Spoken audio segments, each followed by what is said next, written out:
Mechanics Game of the Year Awards, the top 10 best games of 2011. I think we can put our differences behind us. For science, you monster. Number 2, Portal 2. Now there's no denying that Portal 1 was a huge success. I mean, it wasn't even considered by Valve to be a major game. It was just a little extra they threw in to the orange box. But Portal ended up being the highlight of the orange box. Eventually it got its own independent release upon Steam, and eventually it became free for a limited time offer. And it grew a massive fan base. Critics all across the land praised it for its originality, its personality, and its challenging puzzle gameplay, so a sequel was inevitable at some point.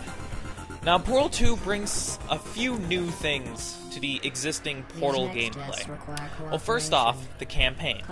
The campaign is roughly 2, possibly 3 times longer than the original Portal campaign, which is great because Portal, while it was an excellent game, was way too short. I mean, speedrun, if you wanted to speedrun that game, you could get it done in less than an hour. It was that short. So, congrats Valve for making Portal 2 much longer than the original. That is what everyone wanted. Now, in terms of new gameplay mechanics, Portal 2 adds quite a few. You have the existing portal gun, of course, shoot one portal, come out the other. But you have a couple new toys to play with. And by that, I mean the gels.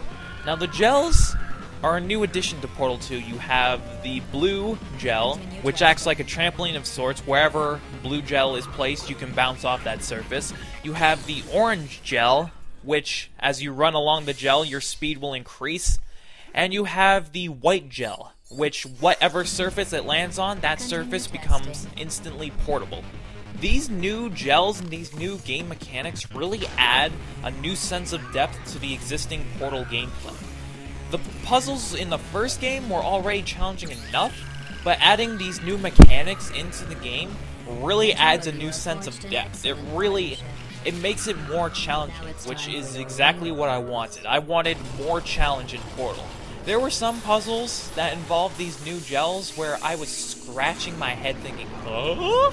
But eventually I got it. On top of the gels, you have a few new toys as well. You have excursion funnels, which are pretty much tractor beams. Aerial faith plates would send you skyrocketing or flying across a chasm. You know, it's like a trampoline. Of course, the weight cubes are back, but there's a new reflection cube, which lets you deflect lasers in the environment.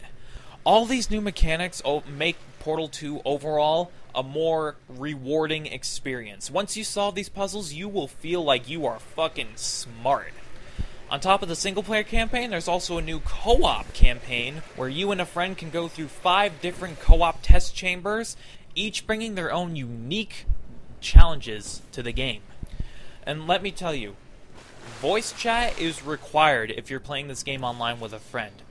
Where each person has their own portal gun, 4 portals in the environment can get pretty confusing and frustrating when there's no communication between you and your friend. So, let me tell you, if you're going to play this game online, voice chat is required.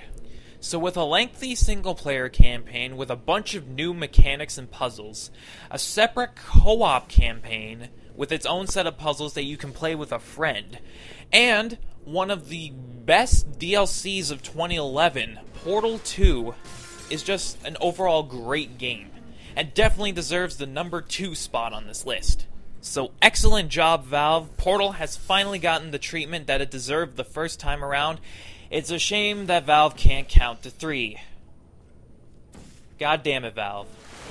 Where's Half-Life 3? Up next, this is it. Finally, my pick for Game of the Year 2011 will be revealed. Stay tuned.